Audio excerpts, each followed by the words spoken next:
Bapak Ibu sekali lagi terima kasih ya sudah diberikan masukan dan buat masukan buat saya karena saya seringkali diundang rakor untuk sejauh mana pelaksanaan IKM di kabupaten-kabupaten itu. Karena yang di ini Bapak Ibu sebenarnya dari masing-masing kabupaten ini mestinya kan ada yang sebagai sekolah penggerak. Banjar, sekarang Banjar dulu. Banjarnegara ada sekolah penggeraknya Pak? Ada 10 Pak. Ada, berarti ada sudah tak cintaan. Kemudian yang Batang ada juga. Betul. Sekarang yang Banjar itu PSP 1, 2, 3. Ada semua nopo ngelumpuk nang PSP pinter. 2, 3 nopo 3 toh. Oke. Sudah bisa bayangkan saya. Oke, PSP. Program sekolah penggerak itu kan baru 3 Pak, sudah tidak ada lagi. Kalau guru penggerak sekarang sudah 9, 10, 8, 9, 10. Nah, yang sekolah penggerak itu kan PSP 1, PSP 2, PSP 3. Sudah berhenti itu saja. Yang Kabupaten Batang berarti PSP 1, 2, 3 apa? 2, 3. Berarti Banjar sama Batang sama. Yang Demak 1, 2, 3. Ya, sama. Yang Banyumas 3. Oh berarti Nek Blora 1, 2, 3 nih. Oh 3 toh. Banjarnegara tadi sudah nih. Oke Bapak Ibu. Nah ngeten mawon. Tak awali dulu sekarang. Sebetulnya saya selalu ngomong, jadi kan juga harus membombong kepala sekolah yang bukan PSP dibombong Pak, bahwa kita memberikan apresiasi yang setinggi-tingginya buat sekolah-sekolah yang mandiri, tidak didampingi oleh fasilitator, mereka bisa jalan. Aturannya memang mereka berjalan sesuai dengan kemampuannya, dengan cara, caranya adalah mereka belajar melalui PMM. Itu yang digarisbawahi. Jadi ini sekarang sudah bisa jalan, tak cumi jempol, gandeng jempol ke papan ya apa? 5 rasa diketoknya sing 5.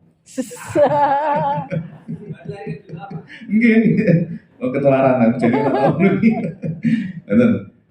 besok pulang kalau pas rapat dengan kepala sekolah berikan mereka apresiasi yang setinggi-tingginya karena sudah bisa melaksanakan IKM walaupun tidak didampingi. Yang pertama, yang kedua mereka juga tidak diberikan dana stimulan khusus untuk pelaksanaan IKM. Sehingga sekolah penggerak diparingi Pak karena ada bos kinerja buat mereka. Bapak tonton dulu, saya kan fasilitator, saya pelatih ahli yang pertama dulu, saya untuk dari pertama. Nah, oke Bapak Ibu, begini Bapak Ibu, kalau tadi disampaikan beberapa hal, utamanya yang pertama, sekarang tak komentar yang umum dulu Bapak Ibu. Yang umum adalah pelaksanaan IKM itu tadi, yang pertama adalah intrakurikuler, yang kedua adalah co-kurikuler, yang ketiga adalah ekstrakurikuler. Sekarang yang intra dulu. Intra itu perubahan dengan kurikulum 2013 adalah dari tema kembali ke mata pelajaran. Tetapi pahamilah penjaringan bahwa, kan pertanyaannya, di masing-masing sekolah itu ada buku guru dan buku murid siswa. Mesti ono buku guru atau buku murid. Tetapi tahukah penjaringan bahwa ada beberapa mata pelajaran yang tidak ada buku siswanya. Napa sing mboten? Yang tidak ada yang pertama PP. Yang dulu PPKN sekarang istilahnya kan PP. Betul pendidikan Pancasila. Itu tidak ada buku siswanya. Kalau sekolah itu mengatakan bahwa belum ada, memang jangan mengatakan belum karena tidak ada. Dulu PSP 1 itu diberikan PHP. Yang antar buku itu, Bu niki sing Dulu masih PPKN itu bukunya belum datang Bu. Tapi ternyata kan nggak ada Pak, memang. Yang kedua adalah PJOK. Itu nggak ada buku siswanya. Yang ketiga, seni itu nggak ada buku siswanya. Orang ini di masing-masing semua buku guru ada. Nah untuk itu ketiga itu PP, PJOK dan seni yang tidak ada buku siswanya, guru mengajarnya melalui pedomannya buku guru. Kenapa demikian jawabannya dari pusat? Teman tak tanyakan. Kenapa kok begitu? Karena guru biar mengembangkan kreativitasnya sendiri. Tadi terbesit ada yang menghentikan tentang asesmen penilaian. Oke, tadi dari dengan penilaian. Oke Pak. Apakah nanti sama juga?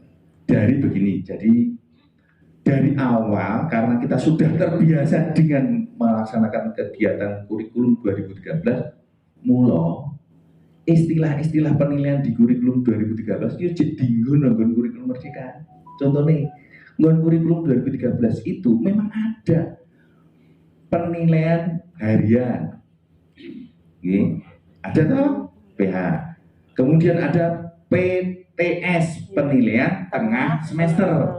Ada PAS, penilaian akhir semester. Itu memang sah karena di dalam kurikulum 2013 itu seperti itu. Ning begitu berubah dengan kurikulum merdeka, asesmen itu kan tidak ada itu. Asesmennya ada satu, asesmen formatif, sama masih asesmen formatif itu. Yang kedua asesmen sumatif. Loro iki tok, ning sing lo kedua itu dibagi dua, asesmen sumatif lingkup materi dan asesmen sumatif akhir semester. Ning kono ora ana kata-kata asesmen sumatif tengah semester. Ning gandeng nonggon kurikulum 2013 ono, maka dibuatkan seperti itu. Harusnya saya itu angkat topi dengan yang Demak, yang dua sekolah yang tidak mau. Tetapi nek ning grobogan ngono nggak bisa. Aturannya sih bener ngono.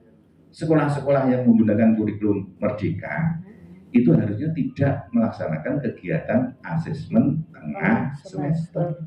Mereka ono asesmen sumatif lingkup materi dan sumatif akhir semester. Tahu nggih? Wis teko kono wae.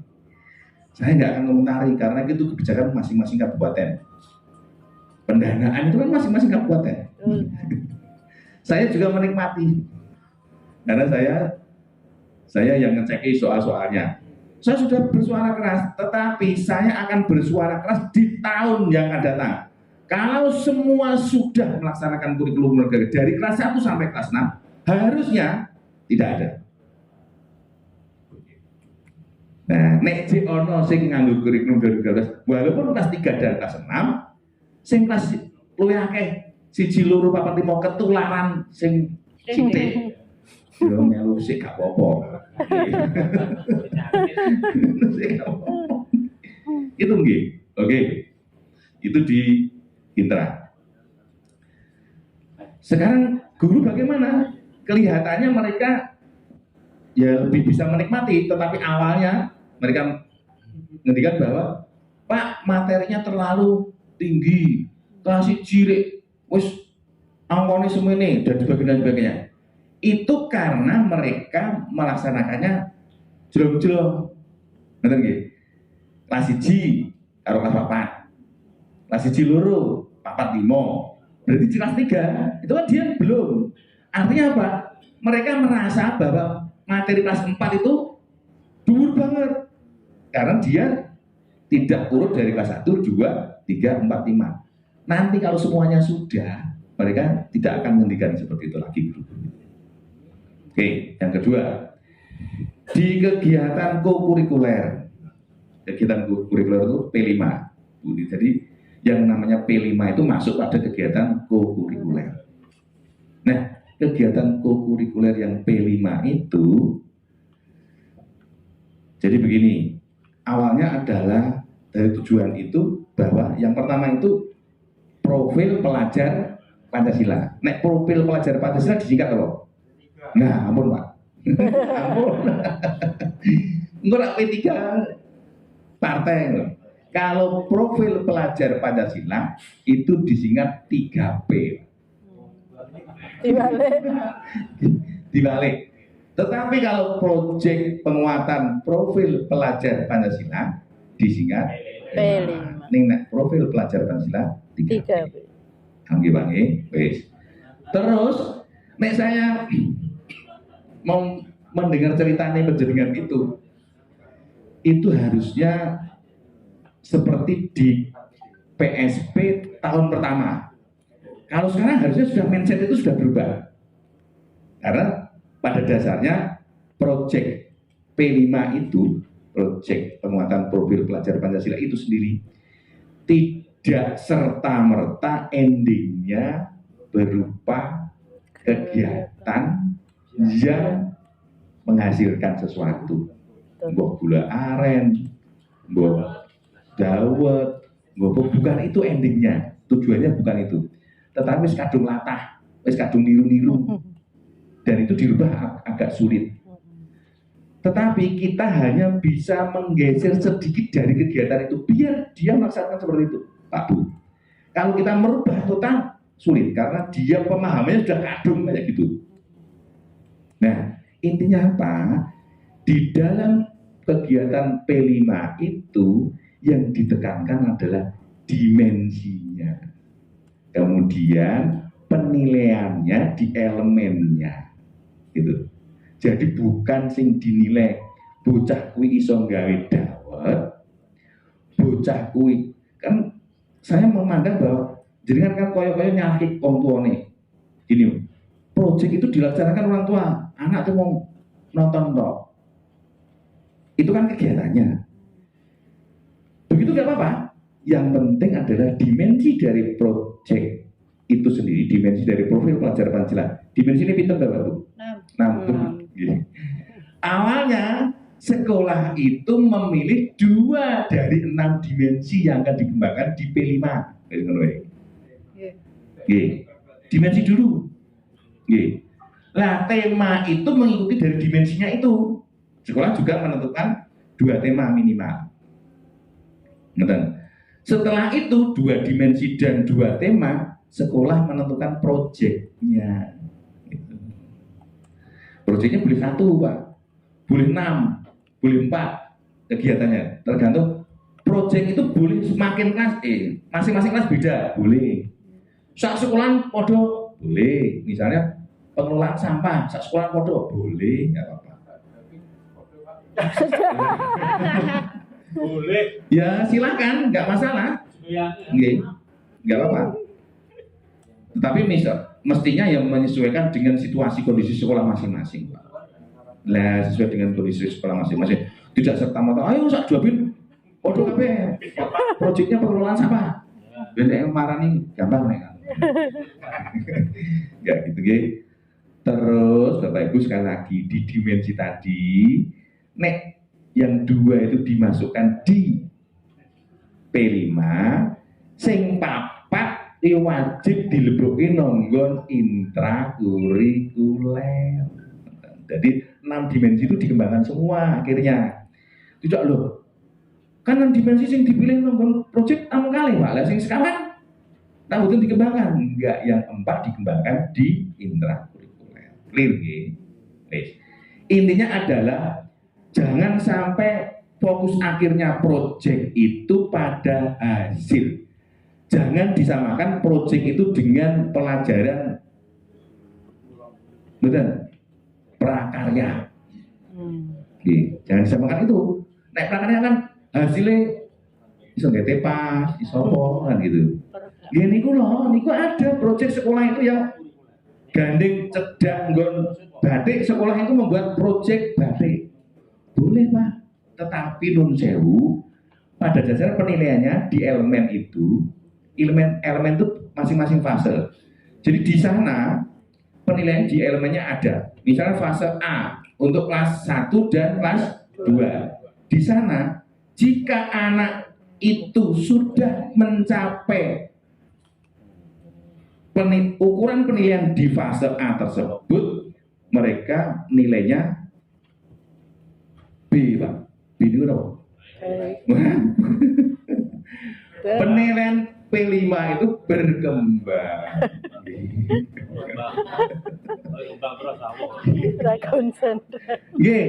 Penilaian proyek itu kayak TK. Nah, yang paling tinggi adalah berkembang biasa, berkembang sesuai harapan. Nah, pokoknya itu ya, berkembang sesuai harapan. Kalau BSP sangat baik. Kalau dia itu menguasai kegiatan-kegiatan yang ada di elemen itu, maka dia nilainya B. Tapi dia kalau di atasnya, di atas itu berarti BSP. Di atas, dia menguasai di fase selanjutnya. Tapi jangan ngeles gini. Loh Pak, lah nek ngono, kalau dia tidak menguasai di elemen di situ, berarti dia di bawahnya. Nek fase A itu di bawahnya nopo? Nah, tadi kemarin kan atas pondasi. Betul, kayak gitu. Tetapi yus kabeh yus diatur. Kita menyarankan anak itu dinilai minimal itu sesuai dengan elemen. Karena apa? Capaian yang di elemen itu sangat mudah kalau saya pelajari. Sesuai dengan fasenya. Itu. Intinya, nah, sih jadi masalah ini ya.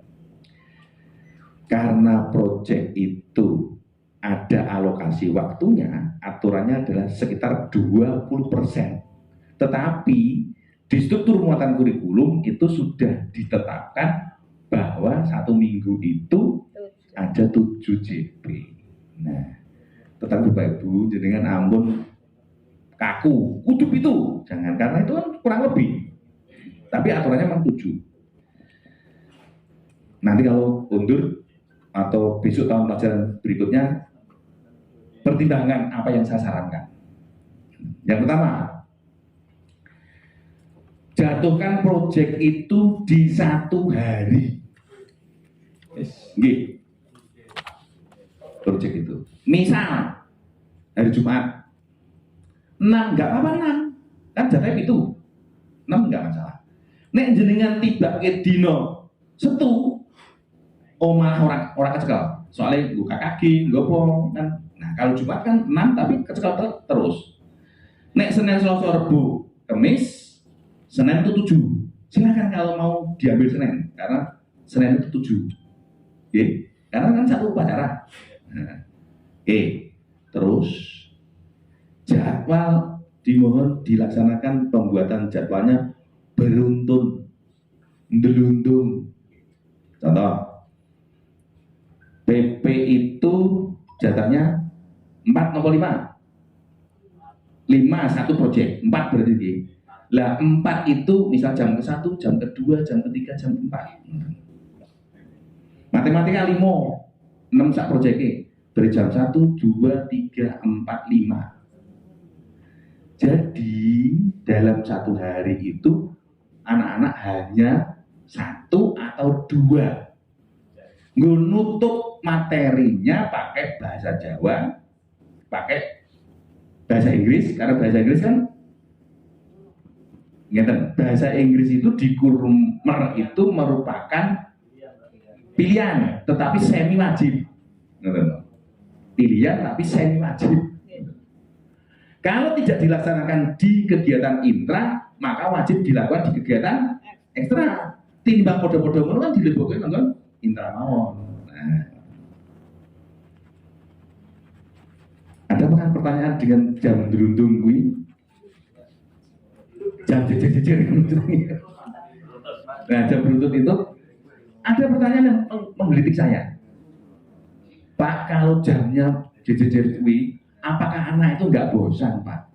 6 JP IPAS, misal apa matematika, apa bahasa Indonesia. Nah, apakah anak-anak nggak bosan? Ya enggak dong. Sing membosankan itu ya penampilan guru nenek ini rakyat. Ini yang membosankan itu nek anak. Kenapa anak itu dengan pelajaran olahraga itu mereka senang? Karena mereka ini disesuaikan dengan hati nurani ini. Nek pelajaran bahasa Indonesia dikoyokno olahraga, ya enggak apa-apa, anak enggak bosan. Saya selalu mewajibkan guru itu dalam 1 bulan sekali harus belajar di luar kelas. Diwajibkan Pak. Belajar di luar kan caranya Pak. Ngeten caranya. Guru itu sehari sebelumnya survei sih. Misal pelajaran matematika mau belajar di luar boleh. IPA mau belajar di luar silahkan. Misal ciri-ciri daun kita belajar di luar. Guru nih diwajibkan sehari sebelum melaksanakan kegiatan pembelajaran di luar survei sih. Melaksanakan ciri-ciri kegiatan ciri-ciri. Engko anak-anak dijak mlaku sing ning nggon kono ngliwati kebon sing ana daune. Aja dijak mlaku-mlaku gak ana daune blas watu ngono. Lah memang ciri-ciri daun kowe.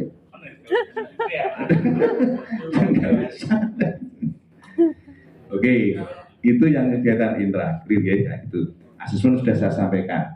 Tergantung kabupaten di